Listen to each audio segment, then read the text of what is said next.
Iya,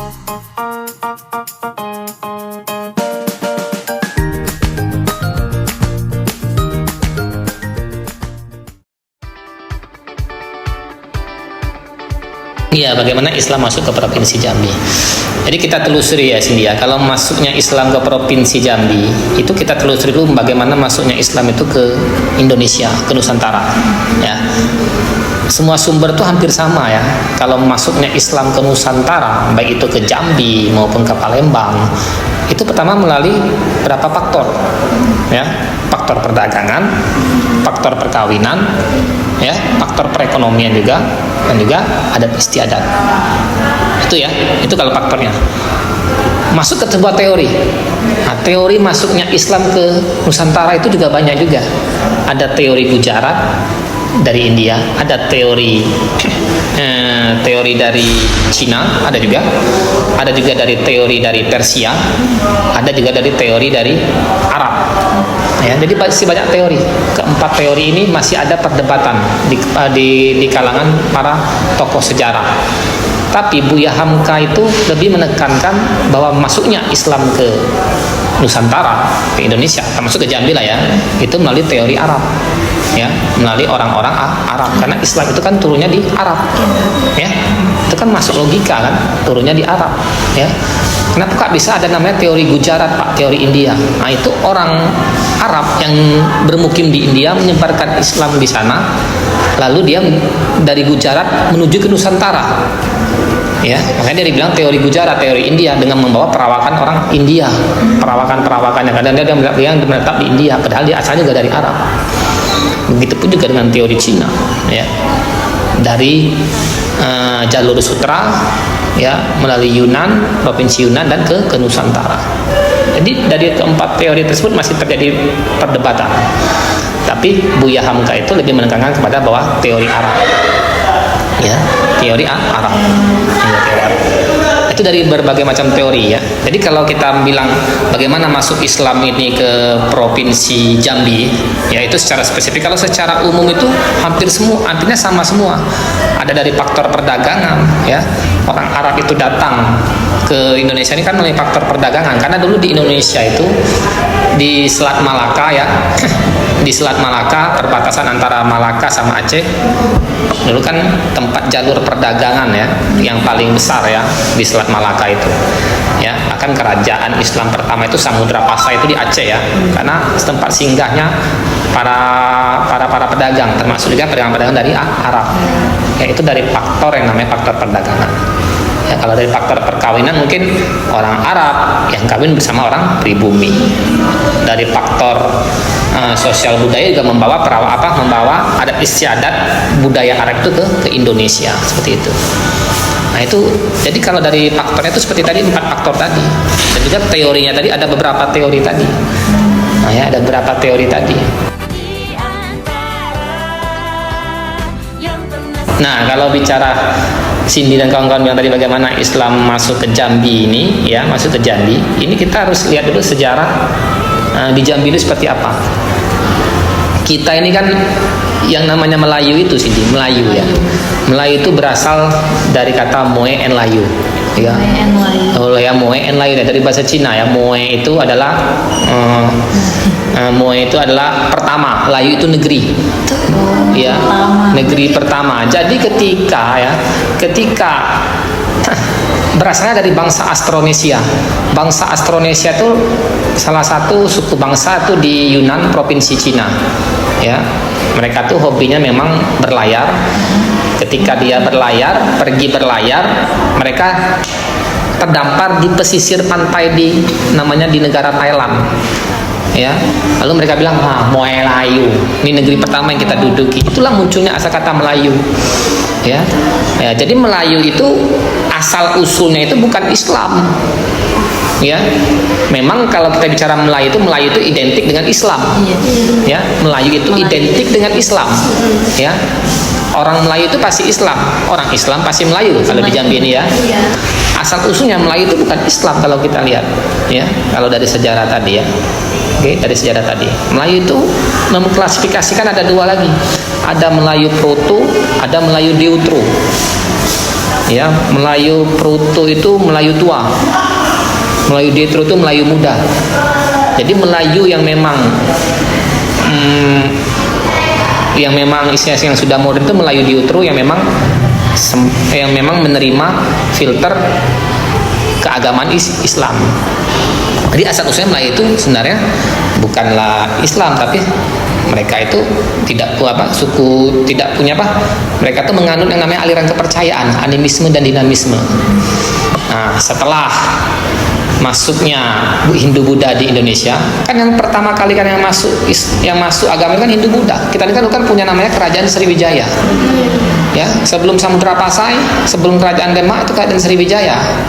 Ya, di Palembang. Ada juga Kerajaan Majapahit. Ya. Nah, itu dua kerajaan yang memang kerajaan terbesar dulu ya di kawasan Asia Tenggara. Jadi Melayu ini luas, bukan hanya kita bicara tentang Sumatera. Bukan hanya kita bicara tentang Jambi, Palembang, Pekanbaru, luas. Thailand itu Melayu. Ya, Thailand itu Melayu. Ya, Filipina itu Melayu. Ya, Malaysia itu Melayu. Brunei itu Melayu, Singapura itu Melayu. Ya, jadi dari Thailand, Brunei, ya itu Melayu semua dulu, itu kawasan Melayu karena dulu itu adalah kawasan daerah Melayu, kawasan Nusantara dulu. Ya, jadi Sriwijaya itu punya kerajaan terbesar itu sampai ke Thailand, mereka menguasai ya.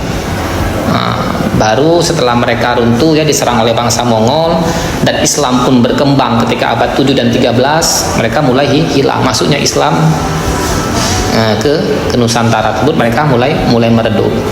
Tapi salah satu bukti tadi ada menyinggung ya, bukti peninggalannya adalah candi tadi kalau Hindu Buddha kan, ya itu peninggalan Hindu Buddha, itu salah satu bukti peninggalan sejarah ya secara umum.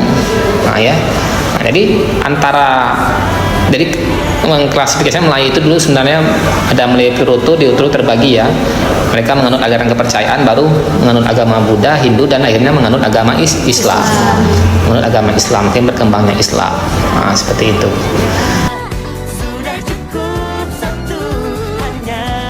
Ini ada terjadi perdebatan ya. Islam ini masuk ke Jambi ini melalui siapa? Apakah melalui orang Arab, emang dari kalangan Habaib, dari kalangan Said, ataukah orang Turki? Jadi Islam ini yang pertama kali masuk itu sebenarnya itu dari Turki, ya, dari Turki ya, namanya Sultan Ahmad Badarus ya. Ahmad Badarus itu karena dulu punya antara Turki Utsmani ya dulu ya, punya hubungan dengan Nusantara ini sangat kental sekali ya dalam pengiriman pemasukan senjata apa ya. Nah, dia pergi ke Nusantara ya, ke Jambi ini tepatnya ke yang namanya kita kenal dengan Pulau Berhala. Jadi Sultan Badarus ini terdampar di Pulau Berhala. Ya, terdampar dan akhirnya dia digelar dengan Datuk Paduka Berhala. Kawin dengan masyarakat setempat yang namanya Ratu Pinang Masa.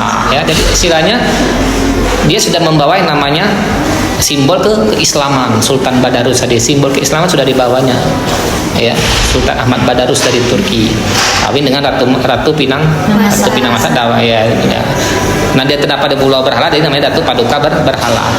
Ya, tapi tidak begitu masif dalam penyebaran agama Islam. Baru yang kedua ya itu disebarkan oleh salah seorang syahid keturunan Hadrami ya dari Yaman yang kita kenal dengan Al Habib Husin bin Ahmad Barakbah. Ya, jadi kalau bilang orang Habib yang menyebarkan Islam di Jambi ini bukan ya. Saya ini orang Habib ya, orang syahid, tapi saya tidak membela, bukan. Ini kan belajar sejarah kan.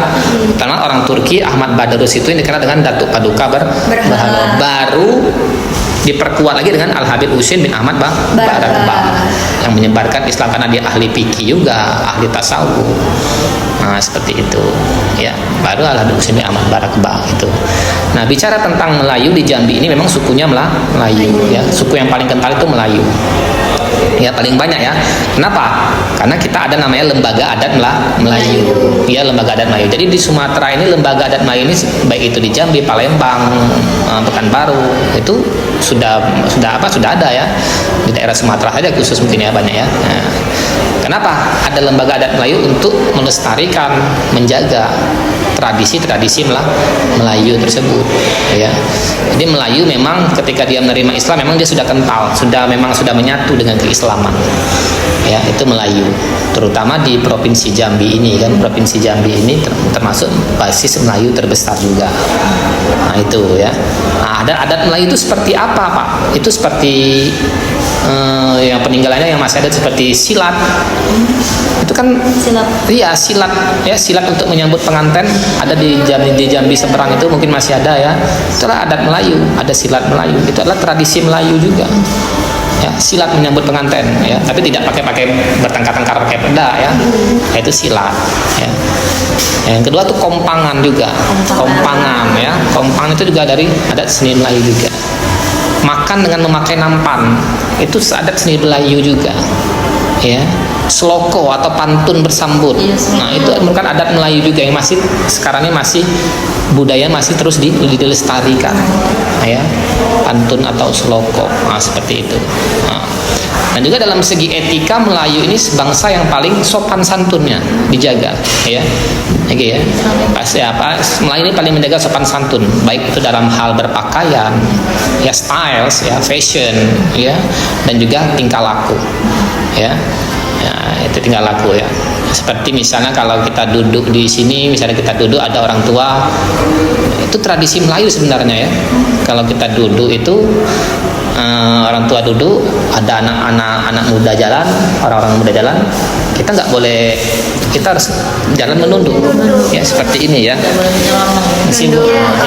Ya, itu merupakan tradisi atau bawaan dari bangsa Melayu sendiri ya, bangsa Melayu. Nah itu ya, itu tradisi-tradisi Melayu itu memang kental dengan yang namanya keagamaan ya, keislaman, mulai dari etika, akhlak ataupun fashion juga, itu Melayu. Datuk Paduka Berhala ini sekitar tahun 1400-an ya, sebelum Habib Husin ya, udah ada di Jambi di Selat Berhala. Kalau Habib Husin sekitar tahun 1683. Cuman penyebaran yang paling pesat itu ya di zaman Habib Husin, tapi masuknya Islam itu nggak bisa dikatakan dari beliau juga, tapi yang pertama itu dari Sultan Badarus tadi yang bergerak Datuk Paduka Berhala tadi, seperti itu asal usulnya. Tapi jadi dia Melayu itu ya, itu identik dengan yang namanya keislaman ya, keragaman budaya juga banyak sekali ya, adat-adat Melayu itu banyak ya, masih ada sampai saat ini ya, masih ada seperti saya bilang tadi, ada pantun, sloko, silat tadi ya, makan benampan ya, nah, seperti itu. Bahkan banyak sekali ya yang kalau kita bilang sekarang nih ada adat Melayu itu dulu masih menjaga kesopanan dulu ketika orang bertandang. Iya, bertandang misalnya laki-laki kalau bertandang ke rumah perempuan itu istilahnya mau itu harus dikawani oleh orang tuanya, dan juga harus duduknya tidak boleh tidak boleh berdekatan tapi berdepanan, dan harus didampingi orang tua, dan juga punya etika jam juga dulu kalau di seberang dulu. Itu adalah adat istiadat Melayu juga. Iya, gini ya, mungkin ya pesan-pesannya mungkin ya yang jelas tradisi ya dari sebuah budaya yang ada di suatu daerah itu harus kita jaga ya, terutama sekali yang namanya peradaban, itu peradaban Melayu. Nah, kenapa kita ini belajar Islam dan peradaban Melayu? Kenapa nggak Islam dan peradaban Batak, Pak? Islam dan peradaban Batak. Kenapa, Pak? Karena memang kita ini di wilayah Sumatera ini adalah kawasan wilayah Melayu. Dan asal usulnya Sumatera itu identiknya dengan Melayu. Jadi juga untuk melestarikan juga, memahami juga ya adat dan istiadat dari ragam budaya Melayu. Dan juga Melayu ini bukan hanya di Indonesia, di Jambi, di Bengkulu, di Palembang, tapi di Malaysia. Makanya setiap sub-sub mata kuliah Islam peradaban Melayu itu adalah perkembangan Islam di Malaysia, di Singapura, di Brunei, itu ada di sub-sub tema pembelajaran tuh sebenarnya. Nah itu seperti itu Melayu tadi. Tapi mungkin ya masih banyak referensi mungkin yang memang tentang Melayu ini ya, masih banyak ya. Apalagi sekarang ini masih terjadi perdebatan juga Melayu itu seperti apa, asal usul dari mana, itu masih terjadi perdebatan dalam kalangan ahli sejarah. Iya. Sampai sekarang ya, Pak? Iya, tapi kalau kita bicara masuknya Islam ke Indonesia, ke Nusantara itu secara tadi melalui beberapa faktor tadi ya. Teorinya juga ada teori Gujarat, teori India, nah itu ya. Dan juga kalau masuknya ke Jambi ini yang pertama kali itu siapa? Itu adalah bangsa Turki. Ahmad Badarus, Sultan Badarus yang kita kenal dengan Datuk Paduka Berhalo karena dia terdampar di Pulau Berhala dan kawin dengan Putri Selaras Pinang Masa. Iya, dapatlah anaknya namanya orang kayu hitam, orang kayu gemuk, orang kayu Dataran. Orang kayu hitam. Iya, orang kayu gemuk itu kan suku-suku dari Melayu ya. Nah itu ya. Dan juga lagu-lagu daerahnya juga masih terjaga sampai sekarang. Ya. Ya. Lagu-lagunya masih ada sampai sekarang ya, lagu-lagu adat Melayu itu ya. Seperti Rangkayu Hitam Gagah Perkaso, nah, itu masih ada. Nah, ya. Dan lagu-lagu lainnya seperti Batang Hari ya, itu lagu-lagu khas-khas juga daerah-daerah Melayu, sebetulnya daerah-daerah seperti di Provinsi Jambi ini. Seperti itu. Mungkin cukup Pak, itu saja. Ya, saya rasa cukup. Ya, saya cuma memenuhi undangan Anda saja. Nah, itu ya. Oke.